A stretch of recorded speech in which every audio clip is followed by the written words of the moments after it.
আমার বান্ধবী হয়, সে যদি আমাকে এসে বলে দাদা তোমার সাথে একটা ফটো নেবো, সে দাদা বাঙালি প্রেম না দাদা দিয়ে শুরু হয়, ঠিক আছে? তা আমি তো বিবাহিত ছেলে, আমাকে কি বলবে তাহলে? একটা মেয়ে নর্মালি একটা ফটো তুলতে, ওই মেয়েটার দিকে আমি চোখাচোখি, একটা মেয়ে আমার দিকে তাকিয়ে হাসছে, তাহলে আমি কি করবো? এরকম করবো তার দিকে এরকম করবো?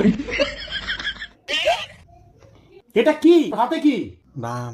বলছে বাম, দেখি।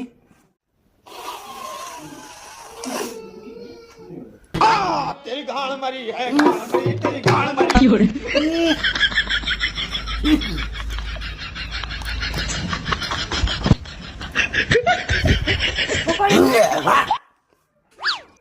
তুই আমার বাড়িতে আসছিস তো কয়েন ধরে? হ্যাঁ। কি হ্যাঁ? হ্যাঁ, আমার কথাটা পুরো শোন। বলো। এই বাম মাম কিন্তু আমার নাকের ধারে যদি কোনোদিন এসে একদম প্যাটকার উপরে দাঁড়াবো, পুরো চ্যাটকা বার করে দেবো, মাথায় এনে থাকে। প্যাটকা? বলছে প্যাটকা, এরকম একটা মারবো ওরম হয়ে যাবে বুঝলে।